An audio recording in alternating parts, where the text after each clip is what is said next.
부터 연구소 일로 학교를 오고 가면서 친해진 그 오빠와 사이도 더 깊어져서 결혼도 하게 되었습니다.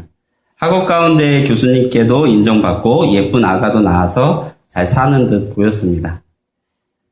저는 그 친구가 학교에 다시 자리를 잡기 전에 학교를 떠났기 때문에 별탈 없이 잘 살고 있는 줄 알았습니다. 군대를 가고 제대하고 신학교에 입학을 한 후에 간간히 학교를 방문했을 때마다 후배를 통해 이야기를 나누는 중 그 동기에 대한 소식을 듣게 되었습니다. 결혼을 해서 아이도 낳고 잘 살고 있는 줄 알았는데 남편이 식물인간이 돼서 병원에 누워있다는 것이었습니다.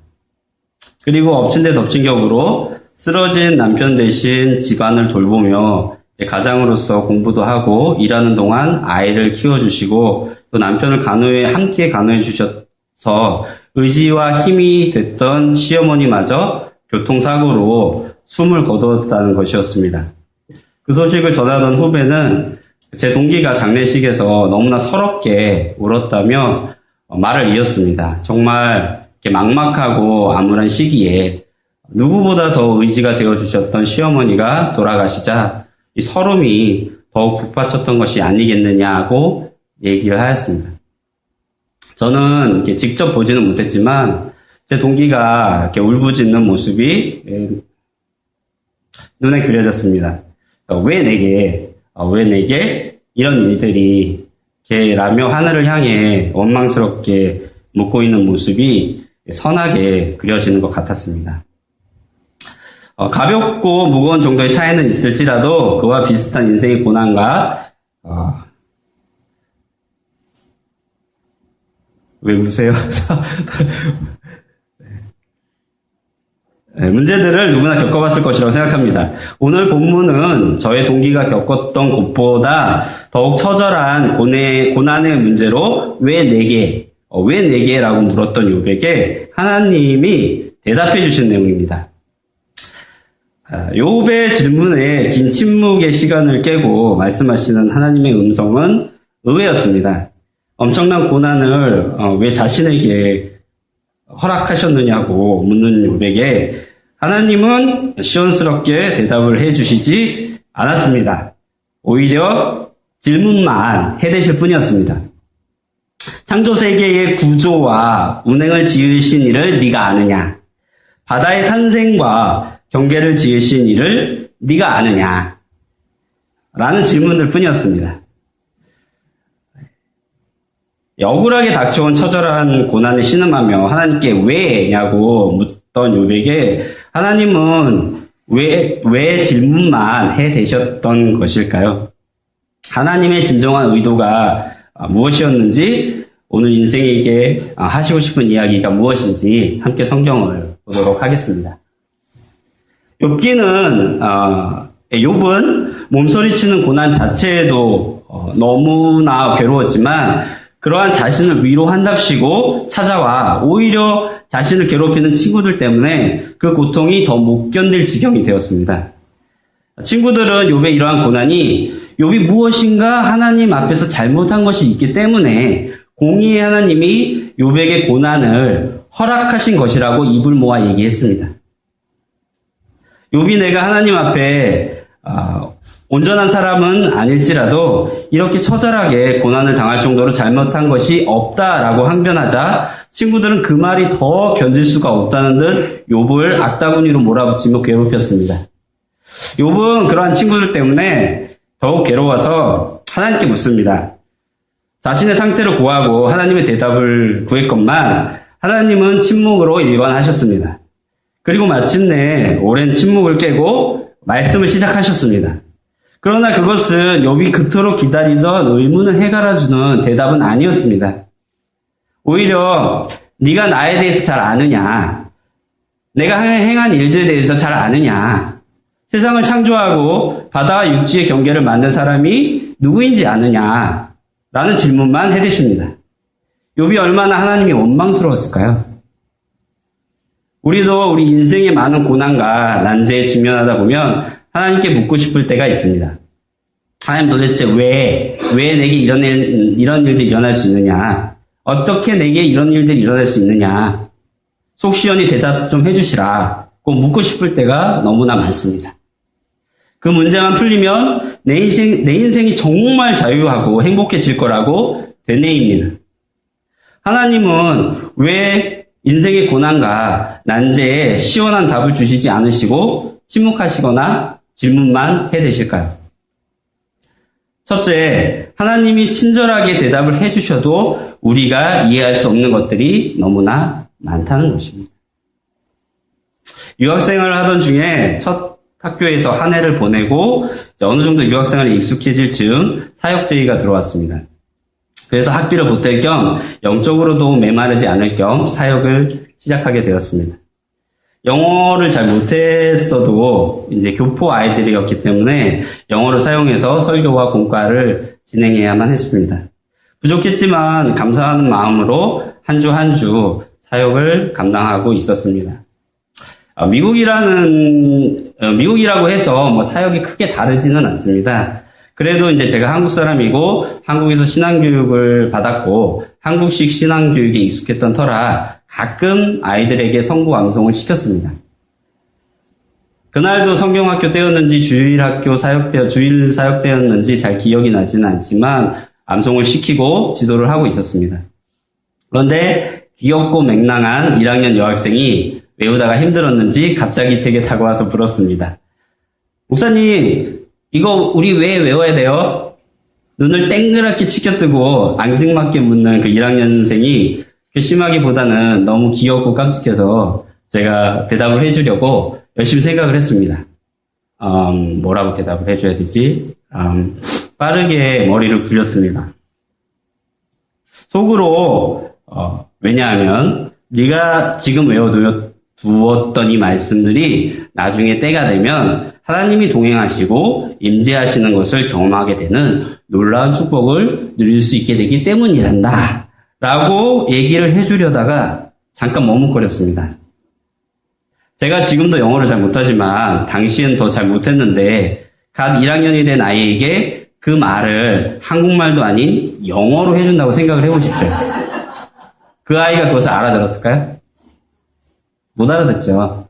그래서 한참을 생각하다가 그냥 시크하게 한마디 해줬습니다. 그냥 외워. 여러분, 하나님이 여러분의 고난과 난제에 일일이 대답해 주시면 여러분이 아하 하면서 쉽게 납득하고 이해할까요? 저는 그렇게 생각하지 않습니다. 고난과 이 난제 앞에 하나님이 뜻을 명확히 알려주시면 정말 자유할 것이고 하나님의 뜻대로 따르겠사옵니다 라고 기도하는 사람에게 하나님이 시원하게 대답을 해주셨다고 상상해 보십시오. 100이면 100 사람들의 반응은 이럴 겁니다. 예? 왜요? 예를 들어 보겠습니다. A라는 대기업에 납품이 막혀서 사업이 존폐 위기에 사업의 활로를 모색하고 있는 한 집사님이 죽어라 기도를 했습니다. 하나님, 전 이제 어떡하죠? 하나님의 뜻을 알려주세요. 하나님 길을 열어주셔야만 합니다. 그래서 하나님이 그 집사님이 너무너무 불쌍해서 B라는 중견기업으로 납품의 길이 열리도록 길을 열어주셨습니다. 100이면 100. 제가 만약에 그 집사님이라면 하나님 왜 A 기업이 아니고 B 기업이죠? 라고 묻지 않았겠습니까? 불과 몇 년 뒤에 그 B 기업이 대박을 칠 거라는 것을 미리 알지도 못하면서 말입니다.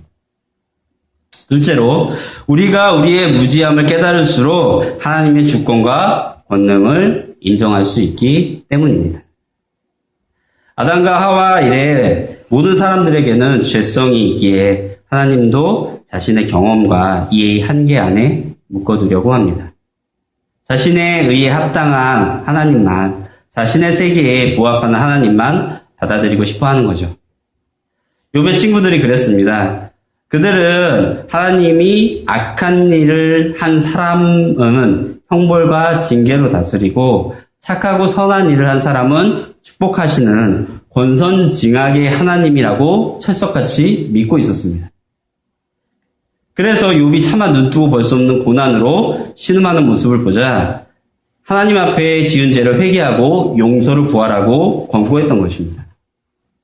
그 말을 들은 욥은 자신이 하나님 앞에 완전 무결한 사람은 아닐지라도 이토록 처절하게 고난을 받을 만한 잘못을 하지 않았다고 응대하였습니다. 고통 중에 신음하던 욥을 위로하러 왔던 친구들은 그 말을 듣는 순간 느닷없이 욥을 공격하기 시작합니다. 네가 하나님 앞에서 지은 죄가 없는데 왜 하나님 너에게 이런 끔찍한 고난을 허락하셨겠느냐. 어서 네 죄를 회개해라. 라고 윽박질렀습니다. 욥은 자신에게 닥친 고난도 너무나 힘겨운 지경인데 위로하러 왔다는 친구들까지 악다구니로 몰아붙여대니 설상가상으로 심신이 곤비하여 죽을 지경이 되었습니다. 욥의 친구들이 왜 그렇게도 집요하게 욥을 공박했을까요?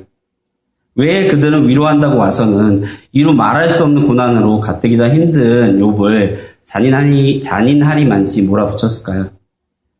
욥의 친구들은 자신들의 의의 틀 안에 깊이 박혀있는 권선징악의 하나님이라는 선입견을 결코 내려놓을 수 없었던 것입니다.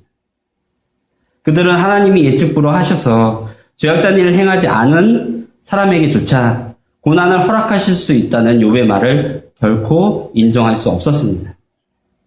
그들이 그러한 욥의 말을 인정하는 순간 그들 자신도 욥이 겪고 있는 보기조차 힘겨운 그 끔찍한 고난을 당할 수도 있다는 사실을 인정해야만 했기 때문이었습니다. 그들은 욥이 받는 고난을 자신들이 받을 수도 있다는 것을 생각만 해도 너무나도 두려웠기 때문이었습니다. 그래서 그들은 자신들이 생각하는 권선징악의 하나님이라는 하나님에 대한 몰 이해와 무지를 결코 내려놓으려 하지 않았습니다. 하나님이 자신들의 경험과 이해의 한계를 넘어 예측 불허하셔서 불의한 자나 의로운 자나 하나님의 주권에 의해 고난을 줄 수도 있고 안 줄 수도 있는 분이라는 사실을 결코 인정하고 싶지도 않았고 깨닫지도 못했습니다. 욥의 친구들처럼 하나님을 나의 경험과 이해의 틀 안에 가둬두고 꼭 이런 하나님이어만 해, 꼭 이렇게 응답해 주셔야만 해 라고 고집을 부리고 계시지는 않습니까?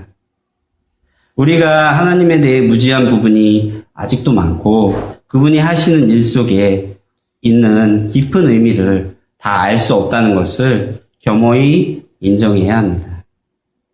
그제야 비로소 온 세상과 만물을 다스리는 하나님의 주권과 신비롭고 예측할 수 없는 그분의 권능을 깨닫게 됩니다. 인생에서 아무런 고난이나 문제가 없었다고 말할 수 있는 사람은 아무도 없을 것입니다. 그 고난과 문제가 닥친 당시에는 너무나도 힘들고 어려웠지만 지나고 보니 고난을 통해 부어주신 하나님의 은혜와 인도가 너무나 컸다는 것을 깨닫게 됩니다. 혹은 해결되지 않은 의구심과 분노가 남아있을 수도 있습니다. 그럼에도 불구하고 이해할 수 없는 인생의 고난과 난제 가운데서 우리에게 필요한 것은 겸허히 하나님의 주권과 권능을 인정하는 것입니다. 하나님은 그 백성을 가장 선한 길로 인도하시는 분이니까요. 말씀을 정리하도록 하겠습니다. 이해할 수 없는 고난과 난제로 인해 삶이 너무 고단하십니까? 처절한 나의 물음에, 나의 기도에 하나님이 침묵하시고 자신을 알라는 말씀만 하셔서 답답하고 분노가 치밀어 오르십니까? 하나님이 일일이 우리를 붙잡고 친절하게 대답해 주셔도 우리가 이해할 수 없는 것들이 너무나 많습니다. 하나님에 대한 우리의 무지를 겸허히 인정할 때 우리는 비로소 하나님의 주권과 권능을 깨달을 수 있습니다. 내 앞에 닥친 인생의 고난과 난제로 하나님께 반문하며 뜻을 구하여도 하나님이 침묵하시는 것 같아 애가 타십니까? 말씀을 읽어도 설교를 들어도 내 필요와는 상관없는 말씀만 주시는 것 같아 답답하십니까? 오늘 하나님을 나의 경험과 이해의 한계에서 내려놓고 그분 앞에 나의 무지를 겸허히 인정하기 원합니다. 그리할 때 우리는 인생을 향한 하나님의 주권과 권능을 깨닫게 될 줄로 믿습니다. 또한 그리할 때 그렇게도 풀리지도 않아 애가 타고 답답하던 나의 인생의 고난과 난제에 대한 해결이 일어나는 참된 영적 축복이 여러분들의 삶 가운데 가득하시길 그리스도의 이름으로 축원합니다. 아멘. 함께 기도하겠습니다.